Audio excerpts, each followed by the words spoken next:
Hello my dear students, welcome to वेदो और the smart learning app. मेरा नाम है अंकित श्रीवास्तव और मैं आपके सामने लेकर के आया हूँ क्लास 6 ज्योग्राफी चैप्टर 1 का लेक्चर 2। तो देखिए स्टूडेंट्स, पिछले क्लास में हम लोगों ने कुछ बातों को समझा था।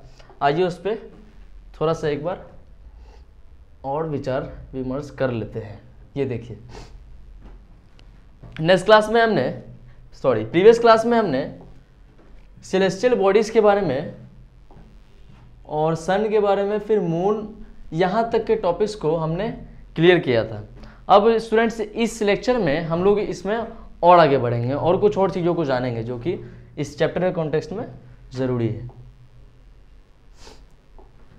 ठीक है ना स्टूडेंट्स? सो ये देखिए,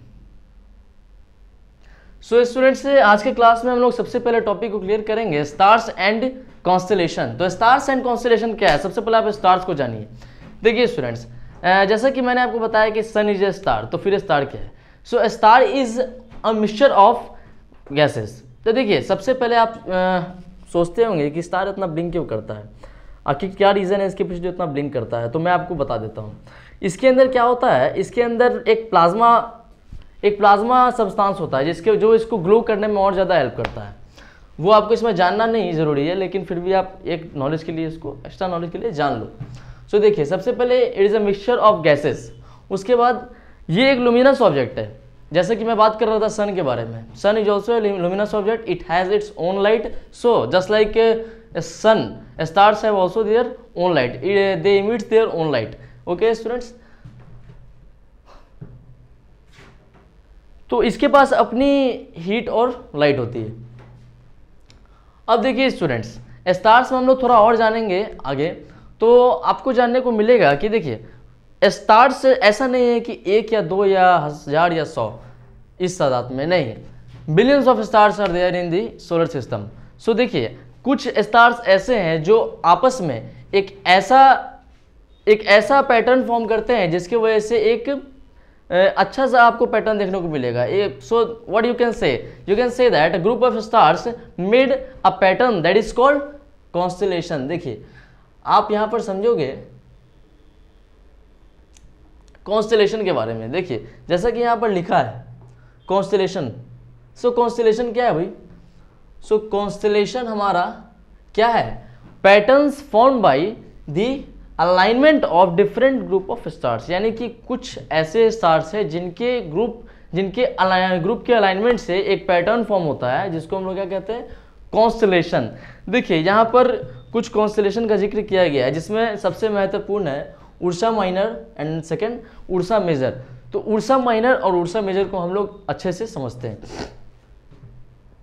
ये देखिए स्टूडेंट्स, आपको यहाँ पर टोटल 1 2 3 4, मैं कलर चेंज कर देता हूँ। ये देखिए, number 1, number 2, number 3, number 4, number 5, number 6, number 7।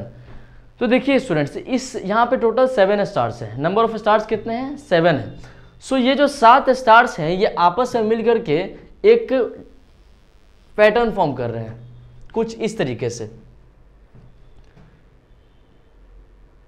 ये देखिए, कुछ इस तरीके से ये एक पैटर्न फॉर्म कर रहे हैं, तो जिसको हम लोग बोलेंगे उर्सा माइनर। नेक्स्ट में हम लोग बढ़ेंगे तो हम लोग जानेंगे उर्सा मेजर के बारे में। सो उर्सा मेजर क्या है, आप थोड़ा सा यहाँ पे गौर कीजिएगा। तो ये देखिए,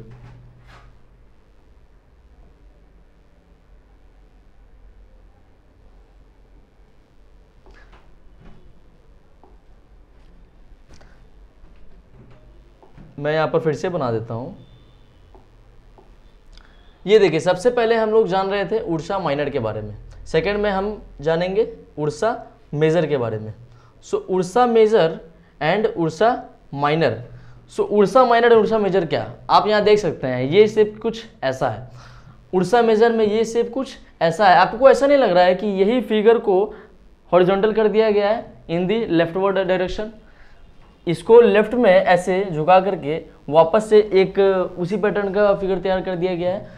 सो उर्सा माइनर और उर्सा मेजर में डिफ्रेंशिएट करना काफ़ी आसान हो जाता है। उर्सा माइनर क्या है, अगर ये इसका कुछ इस तरीके से ऐसा टेल निकला है सीधे, तो वो हो गया उर्सा माइनर। सेकंड में उर्सा मेजर, तो ये देखिए ये कुछ इस तरीके से, आपका टेल अगर लेफ्ट डायरेक्शन में जा रहा है तो वो हो गया आपका उर्सा मेजर। एक यहाँ पे सबसे महत्वपूर्ण चीज हो जाती है आपको पोल स्टार के बारे में जानना।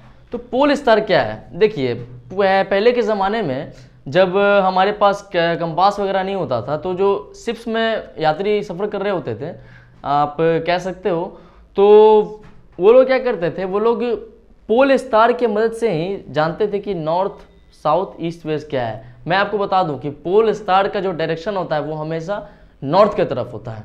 तो वो जो यात्री सफ़र कर रहे थे, जो ट्रैवलर्स थे, वो लोग क्या करते थे, उसी स्टार को फॉलो करते थे अगर उसको नॉर्थ में जाना होता था, या तो अगर उनको उसके विपरीत दिशा में जाना होता तो वो लोग साउथ को फॉलो करते थे, यानी कि उससे अपोजिट जाते थे। तो नॉर्थ स्टार क्या है? ये आपका एक तरह से पोल स्टार क्या है, तो ये आपका एक तरीके से डायरेक्शन को जानने में भी हेल्प कर रहा है। इसका पोजीशन डिफिनिट होता है, इसका पोजीशन आपके सोलर सिस्टम में डेफिनेट है। आप नाइट स्काई में देखोगे तो पोल स्टार का पोजीशन आपको डेफिनेट मिलेगा, वो वहां से हिल नहीं सकता है, दैट इज इमूवेबल। तो स्टूडेंट्स इसमें हमने समझा Ursa Minor, Ursa Major and pole star के बारे में। सो नेक्स्ट टॉपिक आपका है सोलर सिस्टम। ये देखिए स्टूडेंट्स, ये इस चैप्टर की मैं अगर बात करूं तो इस चैप्टर का ये सबसे इंपॉर्टेंट टॉपिक है। कारण क्या है? क्योंकि सोलर सिस्टम में ही हम लोगों को सन, मून, अर्थ और बाकी सारे प्लैनेट्स के बारे में जानने के लिए अच्छे से हम लोग इसमें लोग समझ पाते हैं। उसमें देखिए आपको एक चीज़ इसमें और देखने को मिलेगा, एस्टेरॉयड बेल्ट। एस्टेरॉयड बेल्ट क्या है? काफ़ी सारे एस्टेरॉइड्स मिलकर आपस में बेल्ट बनाते हैं। एस्टेरॉइड्स क्या है? बाकी प्लैनेट्स के बारे में हम लोग एक एक करके समझेंगे। ये देखिए स्टूडेंट्स, मैं आपको एक एक करके सारी चीज़ों को क्लियर करूँगा। सबसे पहले ये हो गया हमारा सन, ये हो गया हमारा सन। नेक्स्ट में आप बात करोगे तो ये हो गया मरकरी। तो कुछ प्रॉपर्टीज़ भी हैं इन प्लैनेट्स की, मैं उसको डिस्कस कर देता हूँ आपके साथ। देखिए मरकरी क्या है? मरकरी वो प्लैनेट है जो पूरा एक रिवॉल्यूशन सन का काफ़ी जल्दी पूरा कर लेता है। सो आप कह सकते हो mercury is a planet which completes it's revolution very fastly. अगर आप सारे प्लैनेट्स की बात करोगे, इसके बाद जितने ही प्लैनेट्स हैं, तो सबसे फास्ट रिवॉल्यूशन यही कंप्लीट करता है। ओके स्टूडेंट्स, नेक्स्ट में आप बात करोगे वीनस की। तो देखिए जितना मरकरी फास्ट है उतना वीनस स्लो है। ओके, अब मैं बात करूंगा कि इन दोनों में देखिए आप, ये दोनों सन के काफ़ी नज़दीक है, ये दोनों सन के काफ़ी नज़दीक है। तो समझ में आना ज़रूरी है यहाँ पर कि सबसे ज़्यादा गर्म कौन होगा। तो कुछ लोग बोलेंगे कि नहीं मरकरी गर्म है क्योंकि सबसे पास है। नहीं, सबसे ज़्यादा गर्म अगर आपका कोई है तो दैट इज़ वीनस। सबसे ज़्यादा गर्म होता है ये। This is the most hottest planet in the solar system. दूसरा में क्या जानना है आपको इसके बारे में? वेनस में आपको दूसरा क्या जानना है? सो वेनस में आपको दूसरा जानना है कि ये जो पूरा एक रोटेशन कंप्लीट करता है ना, सो मरकरी एक रिवॉल्यूशन बहुत जल्दी कंप्लीट कर लेता है, सबसे फास्ट रिवॉल्यूशन ये कंप्लीट कर लेता है, सबसे फास्ट। लेकिन वीनस क्या, वीनस कर पाता है? नहीं, वीनस को एक रोटेशन, यानी कि एक रोटेशन पूरा कंप्लीट करने में, यानी कि अपने ही ऑर्बिट पे सिर्फ खुद का ही चक्कर लगाने में उसको टोटल 243 डेज लग जाते हैं। यानी कि अगर एक रोटेशन की मैं बात करूँ हमारे अर्थ की, सो इसको लगते हैं 24 आवर्स, लेकिन इस वीनस को लग जाते हैं टोटल 243 डेज। ये सबसे स्लो रोटेशन जाता है, सबसे ज़्यादा सुस्त है। और एक और चीज़ इसमें जानने वाली है कि ये वीनस ये कुछ इस तरीके से घूमता है। बाकी के जो प्लैनेट्स हैं वो सन का चक्कर इधर से लगाएंगे अगर, तो ये इधर से लगाएगा, और बाद बाकी आप बात करूँ, मैं आगे बात करूँगा, तो ये यूरेनस, ये भी इसी डायरेक्शन में जाता है। तो यूरेनस और वीनस ये दोनों सन का चक्कर उल्टे डायरेक्शन में लगाते हैं, और बाकी प्लैनेट्स एक डायरेक्शन में। तो ये दोनों प्लैनेट्स जो चक्कर लगाते हैं बाकी सारे प्लैनेट से बिल्कुल ही डिफरेंट डायरेक्शन में। नेक्स्ट में मैं बात करूंगा अर्थ के बारे में। सो अर्थ सभी लोग जानते हैं, अगर सर्वाइवल के लिए सबसे अच्छा प्लैनेट कोई है तो दैट इज़ अर्थ, क्योंकि इसके पास क्या है, इसके पास एटमॉस्फेयर है, वाटर है, इसके पास लैंड है और बहुत ज़्यादा गर्मी भी आप नहीं बोलोगे, जो कि आप दूसरे प्लैनेट्स पे जाओगे। तो देखिए एक तरह से रहने के लिए सबसे अनुकूल प्लैनेट है। उसके बाद अब मैं बात करता हूँ अर्थ में। एक चीज़ बताना ज़रूरी है कि अर्थ का नेचुरल सैटेलाइट क्या था। जैसे कि जब मैंने आपको मून पढ़ा रहा था तो उसमें क्या था, मून आपका नेचुरल सैटेलाइट था। तो ठीक इसी तरीके से अर्थ का नेचुरल सैटेलाइट क्या है, मून है। और भी काफ़ी सारे सैटेलाइट्स छोड़े गए हैं अंतरिक्ष में, स्पेस में, जो कि आर्टिफिशियल सैटेलाइट्स हैं। नेक्स्ट मैं बात करता हूँ इस मार्स के बारे में। सो हमने अर्थ तक की बात की थी, नेक्स्ट टाइम मैं बात करूँगा आपके मार्स के बारे में। देखिए मार्स क्या है, मार्स को हम लोग हिंदी में मंगल ग्रह बोलते हैं। और ठीक अगर आप बात करोगे तो यहाँ पर आपको काफ़ी सारे माउंटेन्स, काफ़ी ज़्यादा सॉइल देखने को मिलेगी, रेड सॉइल यहाँ सबसे ज़्यादा आपको देखने को मिलेगी। अभी हमारे साइंटिस्ट मार्स पे जाने के लिए काफ़ी सारे सैटेलाइट्स को इसका इंतज़ाम कर रहे हैं और बहुत जल्द हम लोग इस पर फतेह भी पाएंगे। नेक्स्ट में अगर आप मार्स के नेचुरल सैटेलाइट की बात करोगे तो आपको जानने को मिलेगा दो नाम, फोबोस एंड डियोस। ये फोबोस एंड डियोस इसका बहुत ही इम्पोर्टेंट नेचुरल सैटेलाइट है।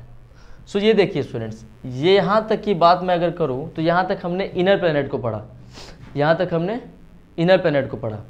मैं आपसे नेक्स्ट लेक्चर में इस बाकी के बचे हुए प्लैनेट्स को डिस्कस करूँगा। तो अभी तक के लिए आप इतना ही समझिए और नेक्स्ट वीडियो में हाँ आपका ये बीच वाला पार्ट, ये जो आपका एस्टेरॉयड बेल्ट है, हम लोग इसको भी डिस्कस करेंगे। तो अभी तक के लिए आप सिर्फ इतना ही जानिए, आप इसको प्रॉपर रिवीजन कीजिए। आज के लिए इतना काफ़ी। Thank you so much.